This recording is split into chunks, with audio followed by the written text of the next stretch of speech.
All right, everyone. We are going to be watching this video today. I actually happened to see it at work, so I hope that you do check it out. I do have the link in the description if you're interested in watching it. It's from 1977. It says it's from November magazine, but it says in the background July magazine. But whatever. So this was on CBS in 1977, and it discusses the black upper class. So I'll try to get through the video without too much commentary, but of course there's a few things I want to highlight. We know the black community still has no equivalent of the Rockefellers or Vanderbilts. But we do know for sure that the number of affluent blacks in this country is growing. And they're not just entertainers or super athletes, and they no longer live in segregated, closed black societies. Prosperity has brought integration and mobility to the new black upper class, and along with it, questions about its responsibility to other blacks who are left behind. It has allowed newly affluent families like the Moores of Minneapolis entrance to private clubs once denied them. Well, how are you? It's so good to see you. To hobnob with influential and powerful people right around the corner from their home in a predominantly white neighborhood. Prosperity has also allowed the Moores to see their daughter graduate from a fourth-grade private school where she's one of only 2 black children in her class. Wenda Moore, 36, is a politically and socially active homemaker. Cornell Moore, 38, is a building contractor and a real estate lawyer, successful enough to do most of the things that any other affluent American might want to do. But for the Moores, there's a difference. So starting off, I think that they gave a couple of real examples that show this. You know, I think it's an interesting case, but it is an outlier. And I don't know, I don't have the statistics handy. And really the story itself on this report doesn't rely very much on statistics. It relies more on anecdotal experience. So in my opinion, there were a lot of people who believe that, there still are a lot of people who believe that certain successful people in the black community are indicators that the community as a whole has come a long way. Those people, I think, are not really assessing society as it is. I'm somebody, I don't really believe that communities are necessarily the best way to manage society, but if it's done the right way, if people are they form a cohesive bond and are able to cooperate with each other, I mean, who am I to complain? But the fact is that if you're looking at one family that has been able to make a fair amount of money, that's not really a community, it's one family. So for them to highlight this as an indication of progress, I think is misleading. Also, the idea that that this was a new thing, that there was a black upper class, was misleading even in the late 1970s. There's always been, in varying degrees, but there's always been a class of black Americans that's more prosperous as the average. There's always, the mean, and then there's the outliers at the top and the bottom. I mean, there's of course there's people who are disproportionately poor, even in the black community. A person who lives in like the backwoods of or the hills of Tennessee or whatever, and there are black people who live in rural areas throughout the South, might not have as much money as a black person living in Sacramento. It really depends. So let's keep going. People still classify and they group you. I mean, the people say, there's a black contractor, there's a black lawyer, there's a black man, there's a black woman. So the majority of the world, they realize who you are, and if you don't realize who you are, you're in big trouble. I am black. I was black yesterday, and I'll be black tomorrow, too. And nothing except some good luck separates me from my sister who may not be as economically secure as I am today. They were talking in the time before Michael Jackson had his strange issues with his skin color, but I mean, she's correct. Linda Moore is no stranger to her environment. Daughter of a prominent physician, she was born in Boston and educated in predominantly white schools until she attended Howard, a black university, and met her husband. His background... So, excuse me. These two are either in their 30s or their 40s, and this is 1977.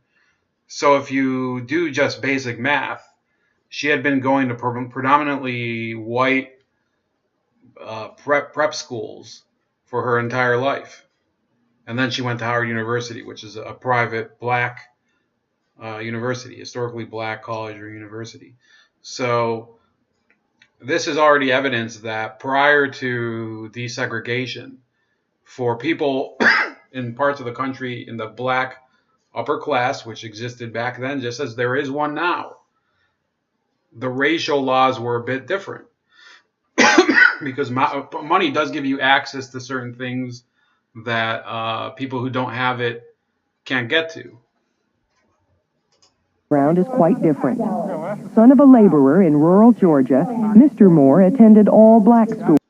I also like to say that it says that she was the daughter of a doctor. Now, back in the 70s, and you know, probably much more so before that, if you had a doctor in the family, you were probably in the upper class of whatever community you were, especially if you lived in a small town, or you know, it was a different country back then. Nowadays, it's much more difficult to make a living as a doctor.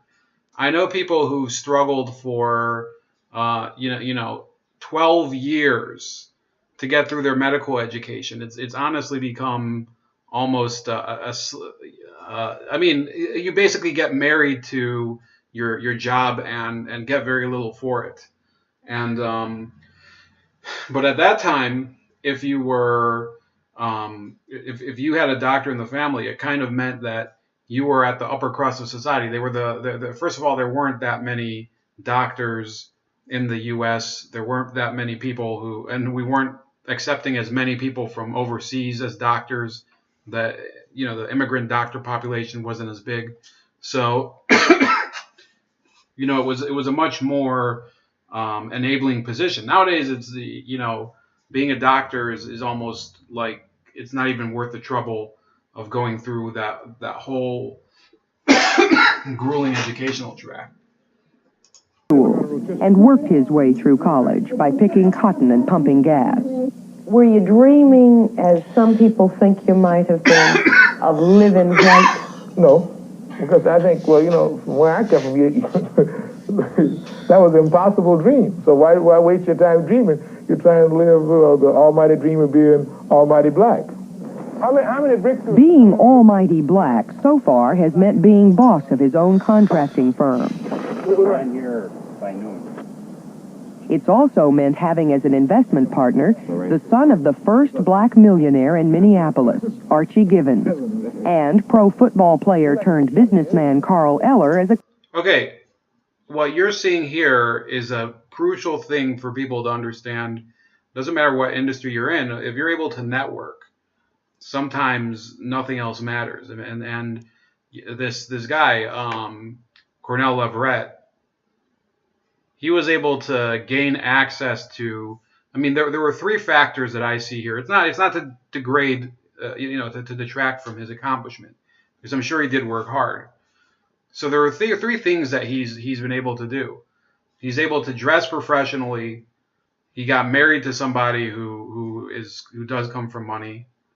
He has ambition. That's not doing something, and then he networked. So the three important things are to marry into some money, also to dress professionally and act professional, and then to network. And I would say that dressing professional, acting professional would be the first priority. Because if you can't do that, the other two aren't going to cut. I mean, nobody's going to want to network with you if you can't do the first thing, which is to act and dress professionally. And that's something a lot of people can't do today. It doesn't matter what race you are. There's a lot of people walking around going to their jobs that, and myself, I don't really dress as as crazy as I used to. I used to walk around in like a Mike Tyson t-shirt, but the fact is, it wasn't Mike Tyson. I think it was a Lennox Lewis t-shirt. So I go to my job, which was an office job, in a Lennox Lewis t-shirt, and if I had to go to an important meeting, I just throw like a lab smock on and pretend that nobody could notice that you could still see the guy's hair underneath the smock. In any case, so he dresses and behaves professionally. Then he networks with other people, and of course he also married somebody who is of a certain class and standing. So those are important things to succeed in any society. It doesn't matter. By the way, people thinking that this is only in a society like ours, people are like, oh, capitalism forces you to sell your soul. No, if you live in a country, doesn't matter what type, knowing the right person and playing the right game is what gets you into positions of success and prosperity. Why the fuck can't do these stupid updates come up? Damn it.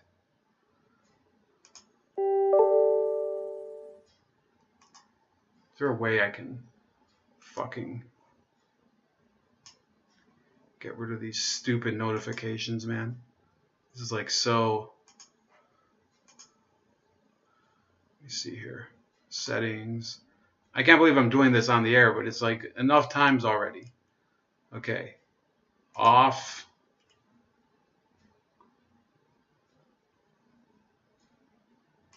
No.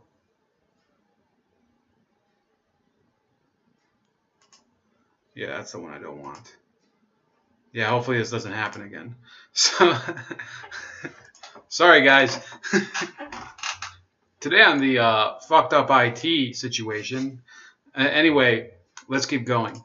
Clients. Well, I know that you've done some things over in St. Paul. I'd like to see what you could do on it. That'd be great. That'd be great. We'll do the best that we can on pricing. Moore also leases equipment to a major retail merchandising corporation, whose president and board chairman are his personal friends. Mr. Director, the meeting is yours. Thank you much, Mr. Chairman. Finally, he heads several boards without pay, including the powerful Minnesota State Personnel Board, which sets the salaries for all state employees. Wenda Moore stays as active as her husband, as the first woman and first black chairwoman of the University of Minnesota Board of Regents. An unsalaried... Okay, what you're seeing here, and I don't know if they really made a difference for good or not, but there was something that surprised me at the end after I watched the video. In any case, these are people with leadership, I don't know if you'd call them either leadership or managerial qualities. There's a difference. But they're people who they have ambition and they're looking to take charge. There's people who complain about the fact that there's no diversity at the top. They have to realize that diversity won't give you ambition, it won't give you motivation, and it won't give you strategic thinking. And it looks like this guy and his wife as well, they seem to be pretty well put together. Job, it includes setting policy for the university and assuring friends like Muriel Humphrey, wife of the late senator, of plans for a Hubert Humphrey Institute of Public Affairs. Just a very exciting project for us to be involved in. I now confer upon you the degree of Bachelor of Science in Nursing. Congratulations. Her other responsibilities are ceremonial. So if you are following what's happening here, these were people who were in positions of power in the late 1970s in a state like Minnesota, to be responsible for this project in honor of former Vice President Humphrey. It kind of indicates that at least they had some sort of social standing. And I would say that given current events, it looks like it didn't do a whole lot well. They dedicated an Institute of Public Affairs at the University of Minnesota to a former vice president who basically, his platform in 1968 was that he would be almost a continuation of Lyndon Johnson, meaning he would increase the size of government as well as not resolve the Vietnam War. So they're basically, this was a group of people, and I don't think that they get really political here, but they were almost married to they had succeeded in getting themselves into the establishment, and the establishment was fine with them getting there. So therefore, we're seeing really some sort of social class adaptivity here. And often compete for her time with other boards and organizations to which she belongs. All of which makes Wenda Moore a social and political. You see her here. This is the Minnesota Democratic Farmer Labor Party. She's active. There's an upper class person active in the ruling party. So where is the race inhibiting her? Well, she does get to that. Asset to such old friends as Senator Wendell Anderson, former governor of the state.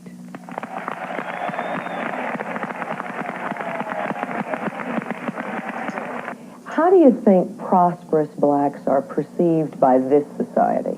I think this society would like to believe that we are typical, because I think we lull them into a false sense of security.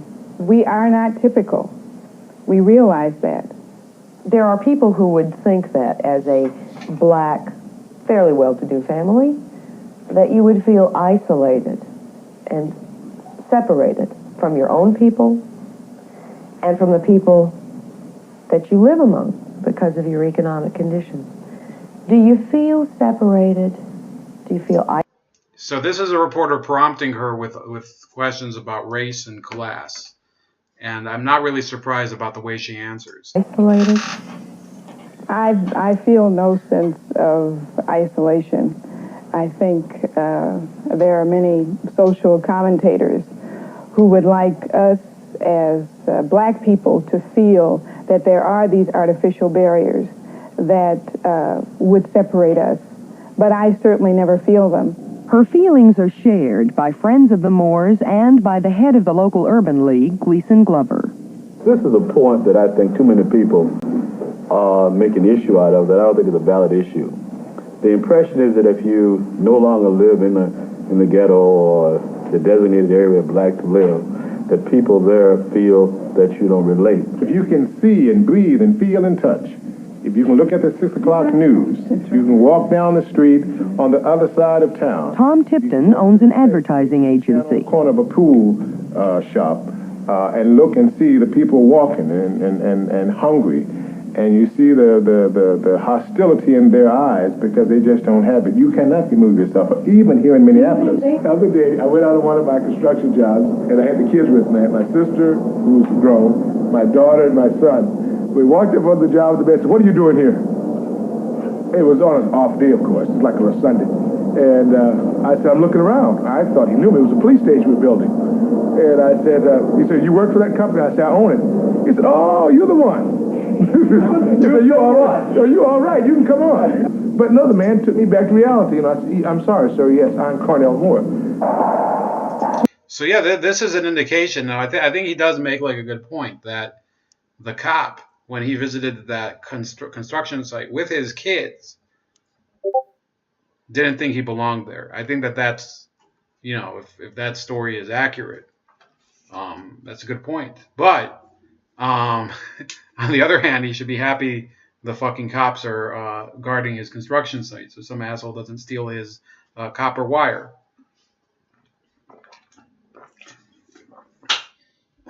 Anyway, let's keep going. Whether real or imagined flights, other prosperous blacks like Moore have had similar experiences, which is another reason, they say, they can still relate to poor blacks. Such incidents may also account for their sensitivity to a question often asked of successful blacks, but seldom of their white counterparts. Do you feel a particular responsibility as affluent blacks, a responsibility to reach out to less fortunate blacks? part of the things we learned within our family, that as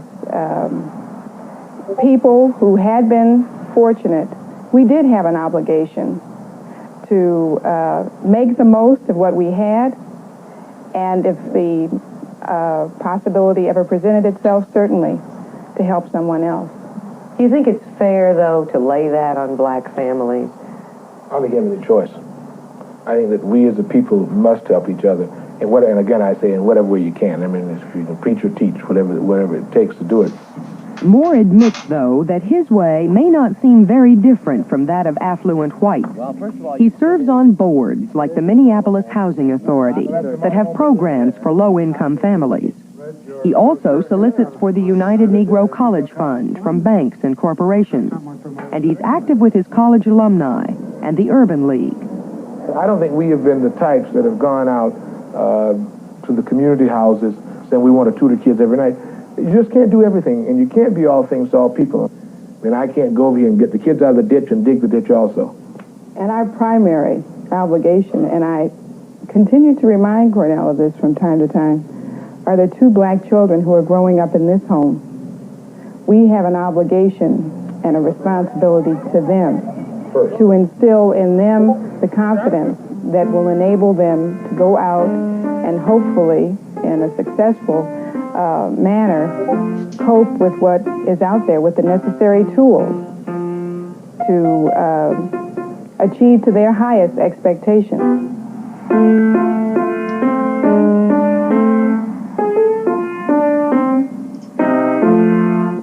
Tom Tipton never expected that his status in Minneapolis could also mean having the Vice President of the United States as best man at his wedding. But he makes no apologies for his achievements, which made it happen. No, I have no guilt at all. The fight still goes on because you know what? Economically, not too much has changed. Not too much has changed. So these were people who in the late 70s had already hooked up with the upper crust of the Democratic Party, including Walter Mondale, who was vice president under Carter, and then he became the nominee in 1984 to challenge Reagan. In fact, in some areas, we're going backwards. There are a lot of social commentators who are saying that it's really going to be the class differences rather than the racial differences that will determine what happens to blacks. Do you think that's true? I don't feel that way. I don't feel that way at all, because I think we have a solidarity in our blackness that will always be there as long as race is the preoccupation of this country, and it is. Until all of us have the good homes, the good schools, the jobs that our intellectual ability deserves, then none of us can feel that we have arrived. It's a matter of everybody gets there, or nobody has the right to feel secure in having arrived. Yeah, I really like that video, but if you notice at the end, they get into the whole issue of what I'm going to watch this one next week. Fat Pride, that's pretty funny. Look, so somebody made a comment here. It says, important to note, this is 1977.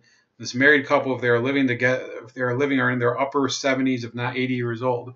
Remember, Martin Luther King had been dead only 9 years. Integration and being accepted by the dominant white society was considered being successful by many blacks, especially during that time. Almost 40 years after this special, it hasn't worked out so well. And then this guy is him. This is Cornell Leverett Moore. This is the guy says, I'm still around and working. Okay, and he doesn't appear to have commented again. I told him, you guys know how to, you guys knew how to dress back then. That was kind of cool. But look, this is important. Okay, the lady who was active in the Democratic Party in the 70s, she'd grown up basically, in better circumstances than many white people, than many other, the average American did not have the privileges that she did. So she says at the end of the video that until everybody has all the same, I guess, conditions, that nobody can say that they have arrived. That, I believe, is really kind of, it's indicative of where this whole thing went wrong. You see, the problem is that they were talking the whole time about what they could do. And essentially what they were doing was that they were raising money for the UNCF. They were raising money for the Urban League. They were very active in civil rights. They're interacting with Governor, whatever the fuck his name was, and Mondale and whatever. And what did it yield? It didn't really yield anything. There's still issues of race in Minnesota, from what I've heard. It didn't yield much. And the real answer is that they did what they could, knowing that they had the skills that had gotten them that far. What people were missing was that the people who didn't succeed, they didn't have the type of attitude that brought Cornell Moore to success. A lot of them were not willing to, work as hard or make the sacrifices that he did in order to succeed. And also, and let's put it out there as well, not everybody in the black community is capable of marrying somebody who is in a, who has some money in her family, or vice versa.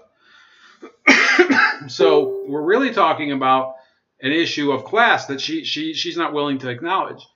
That there are reasons that certain people of whatever race remain poor their entire lives, and there's a reason certain people who, they're born into riches and they remain rich their entire life. It's basically, that's a commentary on our society.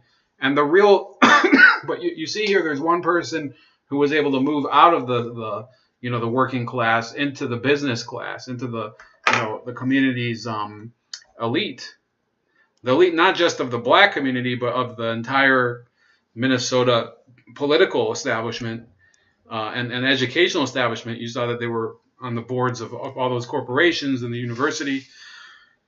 So what this reminded me of was this guy, Lawrence Otis Graham. I have his book here, and I'll read the part of the introduction here. But he wrote this book called Our Kind of People Inside America's Upper Class.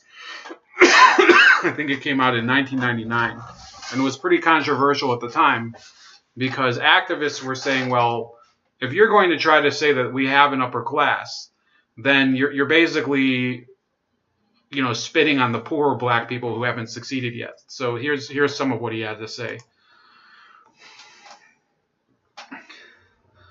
Oh, for love of fuck. Weekend on Book TV. Recently, writer and journalist Lawrence Otis Graham spoke about his book, Our Kind of People, Inside America's Black Upper Class. Mr. Graham's research for the book included doing interviews with more than 300 families and individuals. He spoke for about 45 minutes. Can y'all hear me in the back? Okay. So we want to go ahead and get things started. Thanks for being so patient. As I guess you all know, we have Brother Lawrence Otis Graham here today, and he's the author of a number of books. The two most prominent probably are Member of the Club and also Our Kind of People, which I'm sure you all here to hear him talk about tonight. I want to give you a brief bio on Mr. Graham. So this guy is managing a bookstore, and he's dressed like that, which is fine. I'm not telling you how to dress, but I'm just saying it might not be the most... you're not going to be making big business that way. That might not even be his intention, but, a lot of people would say if you're walking around in your professional setting where you're owning the business, you have to look businesslike. And this kind of looks like just some guy walking around in his house. That's the way I walk around my house. It's also the way I walk around other places, too, because I don't own a business. Lawrence Otis Graham is a nationally known attorney and commentator on race, politics, and class in America. A contributing editor at U.S. News and World Report. He is the author of 12 other books. And got law for his story, Harlem on My Mind. Here's him. In addition to teaching African American studies at Fordham University and American government at Dutchess Community College, Graham has worked at the White House and Ford Foundation. He is active with the Council on Foreign Relations, Council on Economic Priorities, Westchester Holocaust Commission, Urban League, Boy Scouts, Red Cross, NAACP, and Rotary International, an alumnus of Jack and Jill, the son of a Link, and a member of the Boule. So these are all the Boule and the Link and all of that. The Boule, the Link, and Jack and Jill, they're all elite black clubs. The Jack and Jill in his book, which I have right here, okay, is it's a rich black American youth group, okay, and they do all sorts of camping activities and whatever stuff like that. I was never into youth groups, so I mean your guess is as good as mine. And then the Boule is more of a more mature people. I think you have to be over 40 or something to be in it. What was the other one? The Lynx, I think, is more from the it might be from the law community. I read this book about 4 or 5 years ago, so I don't remember so well. Graham is uniquely qualified to write about the black upper class. His wife, Pamela Thomas Graham, is a management consultant and the author of the Ivy League Mystery Series. She is a graduate of Harvard Business School, and Harvard Law School. They have a son and live in Westchester County, New York. So without further ado, Westchester County is one of the more rich parts of New York State. I'm going to bring up Brother Lawrence Otis Graham. Thank you very much.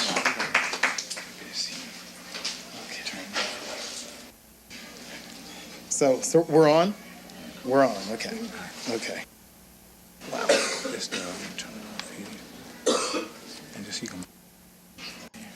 This evening, and I want to thank all of you for giving up this evening to join me in this dialogue.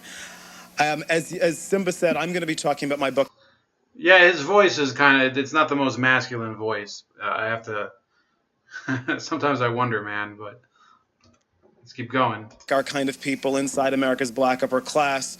And I also want to welcome all of you to ask any questions or to comment on any of the things that I am speaking about this evening, because I just want to give you a little bit of background about what the book is about, why I wrote it, and also to address some of the controversy that has come out of the discussion of class within the black community, and also talk about what is the responsibility of the black upper class in the larger black community, and also what has their role been in the past, historically, and also in the recent past.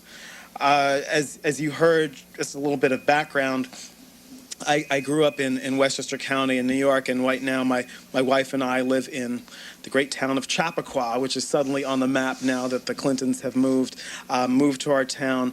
But I basically should start off by telling. By the way, I think I remember that the statistics showed that Chappaqua had a black population of less than 1%. So this guy, this is something that I wonder, if people wanted to create a successful black community, I'm not saying the entire black community would be successful. I'm saying an organic community of people that are successful in black. Why wouldn't these these black business owners sort of buy up, for example, a summer community over in in Massachusetts or something, and that would be where they would all hang out or whatever. Maybe they do. I think I think he does mention it. He mentions that there are kind of these black resorts. But Perseus Gold says, "I'm so glad you're talking about this because so many people modern blacks want to pretend whites fuck them over. It's their own black elites who failed them." No, that's not my point. I mean, maybe it's true, but my point is that these people, you have two types of people who are in the elite: the people who were born there and the people who fought hard to get there. And I mean, the people who were born there, I mean, what are you supposed to do about that? The people who get there, that they have those characteristics, they have those personality traits, and they probably had some of the connections and some of the the moxie to get where they need to be. There's a lot of people who are into this whole race IQ business, race and IQ and whatever and stuff and Molyneux, and it's all interesting and whatever. But you can be the smartest person in the world and still be such a a piece of crap and incapable of socializing that you live in poverty your entire life. It's like it takes more than intelligence to get anywhere in life. So I think that this whole topic is something that it just fascinates me whenever it comes up. Telling you a little bit about why I wrote this book, Our Kind of People. The reason why I wrote it is because a mentor of mine, someone that probably many of you have heard about or read about, even if you did not know him while he was living, was Reginald Lewis, who was a mentor of mine when I was in law school. And Mr. Lewis had gone to Harvard Law School several years before me, but you probably remember that he... Yeah, it turns out he's going to be telling the story from the passage I was going to read, so I guess we're saving some time. He had owned McCall's Patterns, the sewing pattern company, and then became the first black billionaire in this country when he had purchased Beatrice Foods, the international food company, in the 80s. And he was someone who I often would call for school advice and for career advice. And one day, when I was a second-year student in law school, I called him to ask him for something, and then he interrupted the conversation. He says, well, I need to ask you for a favor. I said, well, what's that? He said, well, I need advice on raising my daughters. And I said, well, I'm 23 and I don't have any kids yet, and I'm not even married yet. How can I give you advice on raising your daughters? He said, well, come to New York and I will ask you what I need to ask you. So he sent his plane up to Boston and flew me down to New York, and I've never met anybody who had their... Wait, let me rewind that. I don't know if I heard it correctly. And I said, well, I'm 23 and I don't have any kids yet, and I'm not even married yet. How can I give you advice on raising your daughters? He said, well, come to New York and I will ask you what I need to ask you. So he sent his plane up to Boston and flew me down to New York. He sent his plane up to Boston and flew him down to New York, meaning he didn't take, if I had to get to New York, I might, rent a car because I don't want to run up my mileage, or I might, I'm in a financial state. I might actually just take a fucking Greyhound and, live through the whole 7 hours of smelling other people's, like, eating their chimichangas and getting it all over their chest. But, I think that's breathtaking that, his professor sent his plane to get him. York, and I've never met anybody who had their own plane, but he flew this plane up there and brought me down to his office on Wall Street, and he said, I need to ask you about how to raise my daughters to feel welcomed within the black community. And I said, well, what's the issue? He said, well, we live on Fifth Avenue in a duplex apartment. We have a home in East Hampton, in the summer resort outside of New York City, and we have a home in Paris. And my daughters go to predominantly white private schools in New York. And we're trying to figure out how to introduce them to other black kids who are not going to ostracize them for living what others call a non-black life. And he said that I know that you have lived around well-to-do blacks and well-to-do whites, but yet feel very comfortable in any setting, whether people are well-to-do or not, black or white. And I want to know, what experiences did you have as a child that allowed you to feel that way? So I started to tell him about organizations that would be welcoming of his children. I told him about Jack and Jill, which had been formed in the 1930s, initially for the children of well-to-do black families.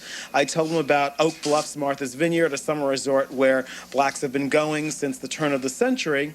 I told him about Highland Beach, which I know many of you in the Washington area know about, which was founded by African Americans, about Sag Harbor, another resort in the Hamptons that many affluent African Americans have been going to. And I also told him about the various social organizations and sororities. Yeah, Perseus, I don't know why you guys are in that soy argument over there, but I think they were commenting that this guy has a soy voice, not that you do. The AKAs and the Deltas that sponsored cotillions that his Unless I think Perseus is just trolling us all. daughters, once they got older, might want to participate in. So he was writing all this down, and he said, you know, this would make a great book. And I said, well, I really don't think so, because anybody who cares about it is already participating in these organizations, and folks that don't know about it don't need to know about it because it's kind of beside the point. And he said, well, I think that it would be extremely helpful, and it's a part of American history. So that's why I started researching the book, and I spent 6 years doing that and looking into not just the old families, because my intent was to profile 12 different cities, to look at Washington, Atlanta, which are probably two of the most prominent of the cities that have historic black elite families in these organizations and schools. I went to look at the colleges like Howard and Morehouse and Spelman and Fisk, as well as the different other social organizations like the Lynx that was founded in the 1940s for black women, and the Girlfriends and the Guardsmen and the Boulay, various organizations for men. And to look at the fraternities like the Alphas and the Kappas and the Omegas, and talk about why these organizations were created, what value they've brought to the society, and also to see some of the distinctions, because a lot of people have looked at my book and they've seen that a lot of the photos are of light complexion black folks, and they say, well, why are all the blacks light complexion?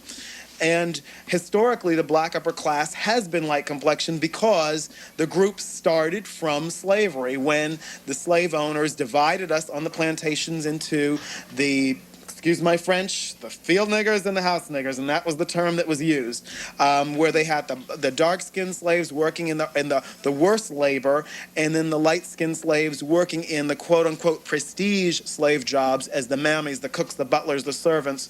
And of course, those were the ones who were also forced to procreate with the white slave owners, thus creating more light-skinned offspring, still slaves nevertheless, but they were also the ones who got the better treatment, the better food, clothing, and also the ones who ultimately were allowed to be educated. So it was. So yeah, this is like fascinating shit. But I'll tell you what. There's a real, and I can't keep going now because I'm a little pressed for time today. But I didn't want to forget this, and if I wouldn't have done this video today, I probably would have forgotten and not gone over it.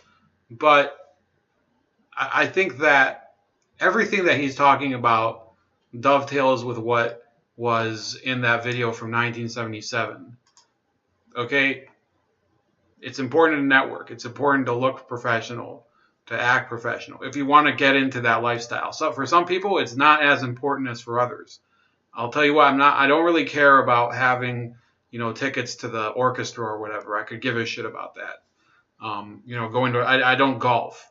I don't play tennis. There's people with different tastes. So, but some people do, and some people who are black are into that type of upper class lifestyle, or they want to have that type of wealth. And there's nothing wrong with that. But then people want to create this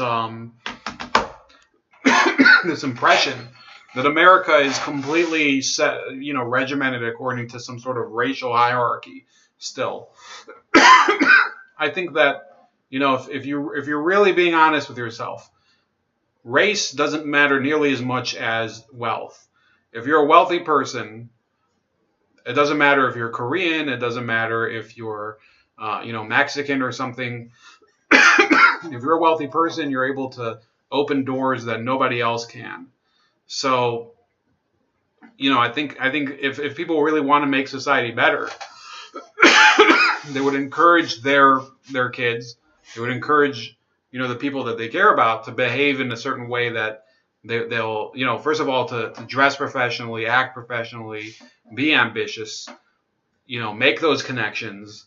And that's how you get closer to the top.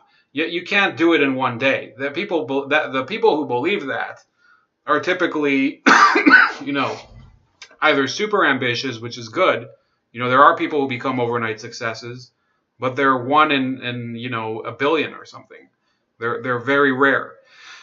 And the other people who believe in that are kind of revolutionaries. They're people who, or people who see themselves as revolutionaries. The majority of them don't succeed at it. So that's about it for today. I hope you're having, excuse me, can't even get out of this video.